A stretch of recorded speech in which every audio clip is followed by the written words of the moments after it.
hand. How do you know it's really yours? It seems obvious, unless you've experienced the rubber hand illusion. In this experiment, a dummy hand is placed in front of you and your real hand is hidden behind a screen. Both are simultaneously stroked with a paintbrush. No matter how much you remind yourself the dummy hand isn't yours, you eventually start to feel like it is, and inevitably flinch when it's threatened with a knife.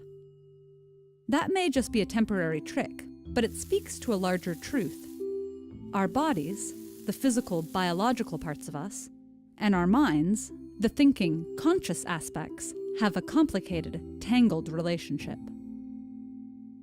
Which one primarily defines you, or yourself? Are you a physical body that only experiences thoughts and emotions as a result of biochemical interactions in the brain? That would be a body with a mind. Or is there some non-physical part of you that's pulling the strings but could live outside of your biological body? That would be a mind with a body. That takes us to an old question of whether the body and mind are two separate things. In a famous thought experiment, 16th century philosopher René Descartes pointed out that even if all our physical sensations were just a hallucinatory dream, our mind and thoughts would still be there. That, for him, was the ultimate proof of our existence. And it led him to conclude that the conscious mind is something separate from the material body that forms the core of our identity. The notion of a non-physical consciousness echoes the belief of many religions in an immaterial soul for which the body is only a temporary shell. If we accept this, another problem emerges. How can a non-physical mind have any interaction with a physical body? If the mind has no shape, weight, or motion, how can it move your muscles? Or if we assume it can, why can your mind only move your body and not others? Some thinkers have found creative ways to get around this dilemma. For example, the French priest and philosopher Nicolas Malebranche claimed that when we think about reaching for a fork, it's actually God who moves our hand. Another priest-philosopher named George Berkeley concluded that the material world is an illusion, existing only as mental perceptions. This question of mind versus body isn't just the domain of philosophers. With the development of psychology and neuroscience, scientists have weighed in as well. Many modern scientists reject the idea that there's any distinction between the mind and body. Neuroscience suggests that our bodies, along with their physical senses, are deeply integrated with the activity in our brains to form what we call consciousness. From the day we're born, our mental development is formed through our body's interaction with the external world. Every sight, sound, and touch create new maps and representations in the brain that eventually become responsible for regulating our experience of self.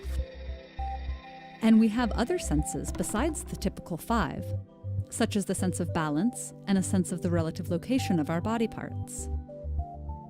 The rubber hand illusion and similar virtual reality experiments show that our senses can easily mislead us in our judgment of self. They also suggest that our bodies and external sensations are inseparable from our subjective consciousness. If this is true, then perhaps Descartes' experiment was mistaken from the start. After all, if we close our eyes in a silent room, the feeling of having a body isn't something we can just imagine away. This question of mind and body becomes particularly interesting at a time when we're considering future technologies such as neural prosthetics and wearable robots that could become extended parts of our bodies. Or the slightly more radical idea of mind uploading, which dangles the possibility of immortal life without a body by transferring a human consciousness into a computer. If the body is deeply mapped in the brain, then by extending our sense of self to new wearable devices, our brains may eventually adapt to a restructured version with new sensory representations. Or perhaps uploading our consciousness into a computer might not even be possible unless we can also simulate a body capable of delivering physical sensations. The idea that our bodies are part of our consciousness and vice versa also isn't new. It's found extensively in Buddhist thought, as well as the writings of philosophers from Heidegger to Aristotle. But for now, we're still left with the open question of what exactly our self is. Are we a mind equipped with a physical body, as Descartes suggested? Or a complex organism that's gained consciousness over millions of years of evolution thanks to a bigger brain and more neurons than our distant ancestors? Or something else entirely that no one's yet dreamt up?